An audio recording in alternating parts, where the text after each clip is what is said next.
Hello Jeremy, this is the testing of your Link X-Treme onto a 3UZ-FE VVT-i harness. Obviously completely all brand new built for you. Completely all brand new built, all heat shrinked up with your grommet to go inside the interior. Obviously plugs into your ECU and your fuse box over there. So I'm just going to cut now to show you what it looks like underneath here, just so you can see what it's made of. And we're back in a second.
Okay, so see what it looks like underneath there. So nice and simple, the harness goes into a U shape.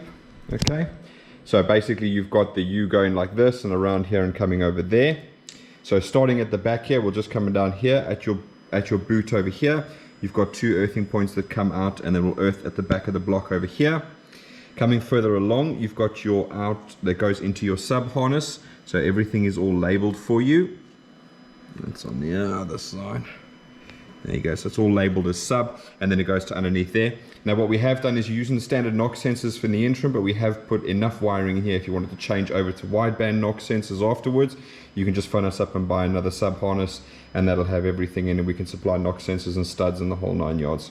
Okay, and out that same branch in the middle of the back here, you've got your Link map sensor. So that's designed to obviously plug into the firewall or something behind here. Coming further along, then we've got your coil 7 and injector 7 coming out there. So again, everything is labeled for you. Coming further along here, you've got a break out at this point over here, and then it breaks out to your injector 5 and 3, your VVL cam sensor, and then your coil 5 and 3 as well.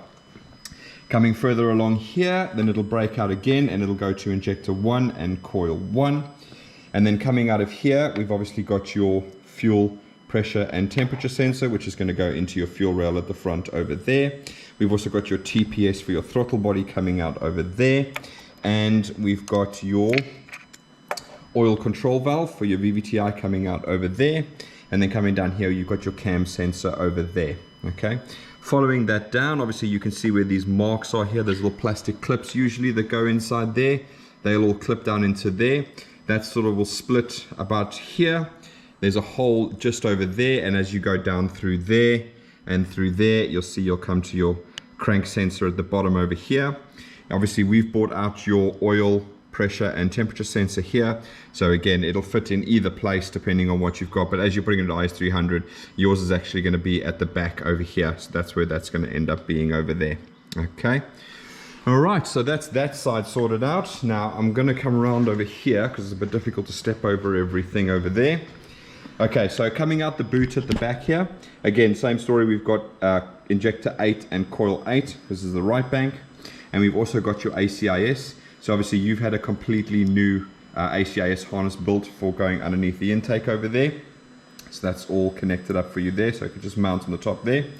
Coming further along there, you've got a breakout over here, and that's going to go to injector 6 and 4 and coil 6 and 4 and your VVR cam sensor over there. Coming forward over here, again, another breakout there going to injector 2 and coil 2, also to your oil control valve for your right bank. Coming off there, we've got your coolant temp sensor, that's for the ECU. We also have your single wire coolant temp sensor. So if you look underneath your coolant temp sensor there, you're going to remove that bolt over there, and then you're going to fit a coolant temp sensor from a 3UZ non-VVT-i, and I'll link the part number or send the part number to you for that. Okay, coming out over there, you've got your drive-by-wire motor connection, sits in the top corner over there. And also coming out of there, we've got your intake air temperature sensor. Okay, so that's all done in there for you. All right, and coming down here, we've just got your alternator connection over there. Okay, so this one is the main one that'll go inside your car directly from here to your fuse box in the top corner, otherwise directly to your battery from there. Okay, and talking about the harness underneath, obviously this one over here doesn't include the actual main starter power cable, so you can see here we've got a separate one over there. So you do have one that came with your engine. If you need to lengthen or etc. to reach wherever you're going to put your battery, then obviously that you can lengthen there, but they're now arguably separate harnesses, so they're not the same and joined together. But at least it is separate from the main harness, so if you do have to remove the engine harness, obviously you can just unplug this, and that'll unplug the starter solenoid and the 2 NOx sensors underneath there. Okay, so that's how it's all laid out, so you can see exactly where everything is. Again, everything is labeled for you, so obviously hopefully it'll be really straightforward to fit it on. You know, drilling the fittings for the fuel pressure and oil pressure, etc. obviously you'll do on your side. Okay, so what we're going to be testing today is you obviously having a MPX converter device for the IS300 to keep your gauges functioning. So we're going to do a bit of testing there. So we're going to test like the oil pressure light, we'll test the fuel pump relay. Everything is built into your fuse box over here as well. We'll test the drive-by-wire, and obviously you can see the pedal that I'm temporarily using in here. And the starter circuit will obviously be when we actually fire it up. We'll test the ACIS, so it's this solenoid over here. Obviously the ECU is on at the moment, and obviously the conditions are met. If you watch the link things about setting up your outputs, the conditions are currently met, so it is actually closed. It normally would be in a resting position, but we'll test it and show you on the camera that it works from the ECU. Then what we'll do is obviously this will be firing up, and then we'll test all the injectors and coils. So we've got all the injectors not fully plugged in. So what we'll do is just go one by one and pull them off, and you'll see that the engine will start to misfire on each particular cylinder from there. Then we've got the tacho setup. So again, it's all wired in here, and we're going to go through these plugs in a minute. And also the coolant temp. So the coolant temp, what we're going to do is we're going to earth that out. So effectively what this device does, if it doesn't have a coolant temperature signal, it causes the gauge just to shoot up to overheating. Okay, so that's how you know. If you have a loose connection and it goes boom straight to hot, then you know exactly what's causing that. Okay, the check engine light is obviously wired directly into there, and so is the tacho wired directly into there. I'll give you the instructions on how to wire this in, but this is just basically going to wire in behind the clocks, and there's only a few wires that you need from here. As you can see, just coolant temp and obviously oil pressure over there. Okay, so coming onto your plug here, it's really, really nice and simple. This one is obviously part of the harness. This one is obviously part of the harness, so those just plug in, no need to worry about that. But coming over to here, you're going to have 3 wires that we've replaced here at the moment. So 2 are going to be red 14 gauge. Those are your main power supplies in to power up the whole fuse box. Then next to that, you've got your gray one, which is not here because we replaced it there, but it's your gray one. That's the power for your fuel pump, so you can take that directly to your fuel pump and turn that on from there. That does give the 12 volts, and it is relayed through here. Okay, if you ever want to upgrade and have more than one pumps or whatever, and obviously this won't be sufficient, then you can use this to trigger a relay closer to the fuel pumps and use that relay then to power the fuel pumps from there. Okay, onto the straightforward bit. So we've got a black with a red tracer, which is this one over here, which you can see is plugged into power. That's an ignition 12 volt source, so you can get that from your key barrel, plug that straight in. Coming down here, we've got black with the yellow tracer. That's your start signal. So again, 12 volts straight from your key barrel. You can see I've stripped that down over there. When I touch that over there, it will actually start. Coming down to the bottom here, we've got yellow with a black tracer. So that's your oil light. So that's going to be used for your MPX device. Now, we have actually included the alternator light. It's not necessary in this device over here. This automatically senses when the voltage drops below like 11.8 volts, and it'll put the alternator light on your dash. but we have included this just in case anything ever changes and you do want to actually have an alternator light separately, then you can do that. So otherwise, for the most part, you're not going to be doing anything with that one over there. Coming down to this side over here, we've got yellow with a red tracer. That is your check engine light. Now we do include a check engine light in the fuse box as well, so before you get everything wired up, you can obviously start the engine up and so on and still have a check engine light to look at. And then we've got yellow, this is your tacho signal. So in your case, I've just got this currently connected directly to the dash. In your case, you're going to run this up to behind the dash and you're going to wire it in behind your cluster as well as to this device, because this device uses the tacho signal in order to get the fuel gauge to work correctly. Okay, but again, there'll be instructions for all of that. And then the last one, I think, is the yellow with a green tracer, and that's the coolant temperature, and again, that's only going to go straight to this device over here. Okay, so that's effectively all you have to connect on your side. That's pretty much it. Now off of here as well, we do have your OBD2 plug, so you are going to be able to plug in the OBD2 machine and read the live data from the ECU from there, so that should be fine. And then lastly, you've got your pedal, which is a really long, about 2 meter long cable, and it goes directly to this plug over here, so it should be plenty enough room to reach all the way over the other side of the car to where your pedal is going to sit. Okay, so that hopefully explains that all nicely. So what we're going to do now is we're going to go over to test our oil pressure.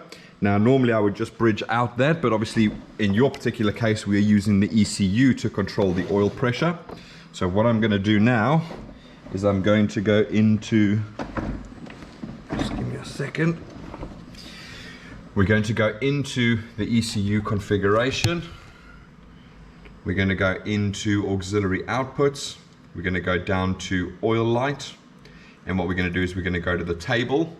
And you'll see there what I've done is at 0 oil pressure and 0 RPM, it is 100. So it's effectively the output is on. And you can see that the light is on. If I change that to a 0, you'll see the light goes off. And then if I change it back to 100, the light goes on. Okay, so what we're going to do in our case, you'll see here, once it goes above 500 RPM, it goes to 0. So the light will actually turn off once I start it. So it'll be a good indication from there. Okay, so fuel pump relay, it's going to be nice and simple. Again, we're going to do exactly the same thing. We're just going to go to auxiliary outputs. We don't need general purpose outputs. We're going to go to fuel pump control. So I hope you can see this. Okay, and then we're just going to go to auxiliary test, and then we're going to whack it on, and you can hear that relay click over there. And then more importantly, you should be able to hear the fuel pump itself running. Okay, so that's fantastic. So that's the fuel pump relay. So drive-by wire test. Now what we can do is I've got all of the data live on here. So all I'm going to do now is I'm going to press the thread pedal. And there you go, you can see the APS going like that. And then you can see that's all of that. Fantastic. Okay, so that's now the fuel pump relay, this drive-by wire test, ACIS. Okay, so at the moment you'll see the ACIS is obviously actually pointing downwards. So again, same thing. I'm just going to go into general purpose output, ACIS. I'm going to test it, and I'm going to turn it on.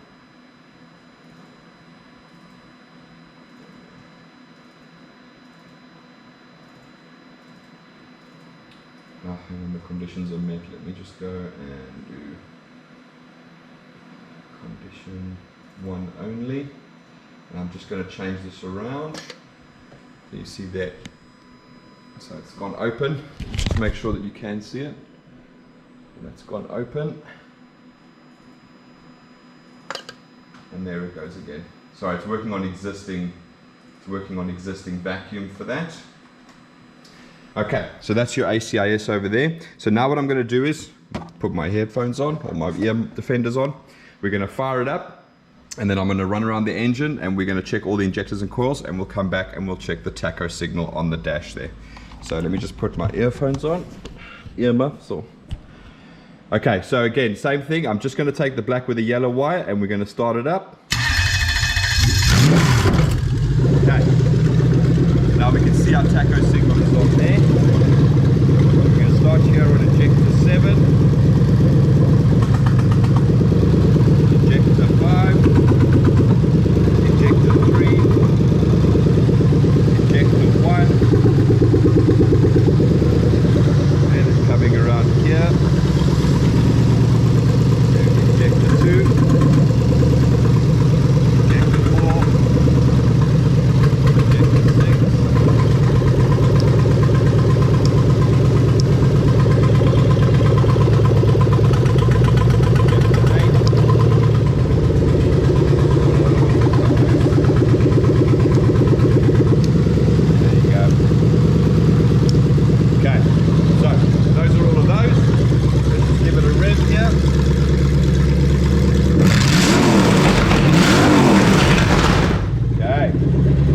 Right, so I'm just going to disconnect the fuel pump, but you see check engine light is off, oil light has gone off.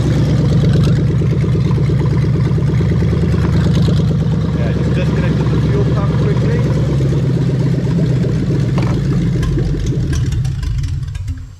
Okay, so you saw the oil light came on as soon as the RPM dropped. The check engine light came back on again because we have set it to come on with ignition on for there.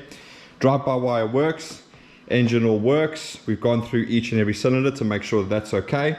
We're happy with the drive-by-wire. That all works as well. All the sensors are picking up and reading. So you can see down here, we've got engine coolant temperature 68. We've got IAT 24. Fuel temperature and oil temperature. Obviously, fuel temperature is 33, and that's a good sign because it's actually sitting on the top here, quite close to a radiator pipe, so that's picking up that that's got an extra temperature on. And obviously this one is dangling down at the bottom here, same as the intakes out of the way, so they're reading about exactly the same. So happy that all the sensors are reading. We have tested all of those to make sure they're okay. We do have all the videos of how we set this ECU up for you, so again you can refer back to that and you can see how everything is set up there. Obviously you'll get the welcome pack including all that documentation that was part of those videos as well. And included in that will obviously be setting up of the MPX converter device for you, because in your case obviously everything is coming inside the vehicle. You're not using the actual ECU box in order to make it plug and play. So again, this will just go behind your cluster and we'll go through all of that. And then just actually the last thing I wanted to test and show you was obviously the coolant temperature. At the moment it's gone down a little bit, and I think that we'll find that that sensor wire has moved on. Yeah, it's found its own earth.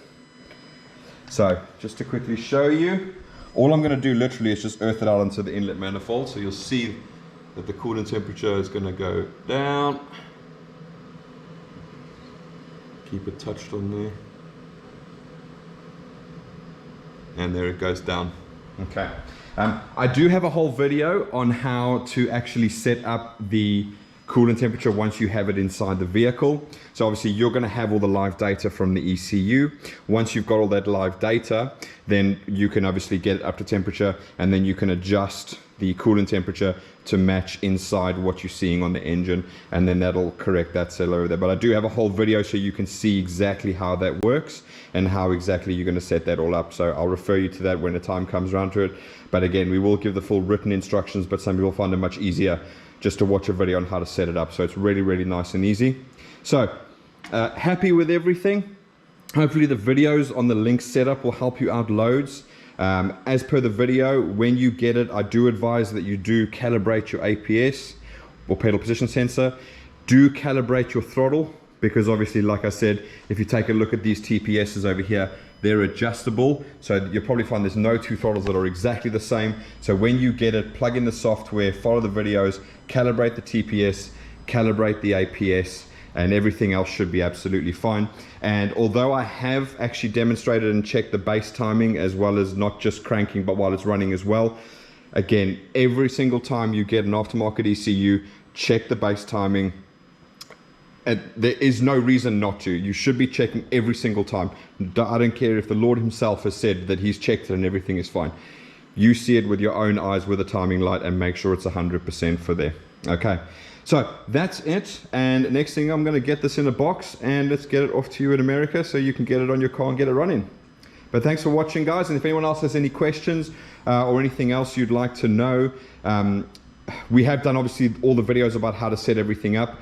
We will be building stands for these engines with fuel tanks and gearboxes and everything on. So when that is done, what we will actually start doing is we'll do a range of videos on the finer details, things like, you know, actually tuning. So we'll get proper wide bands in, we'll build proper exhausts and so on. I haven't got a timeline on that yet. You do have to bear with me. Obviously at the moment things are difficult to get a hold of, steel's super expensive, etc.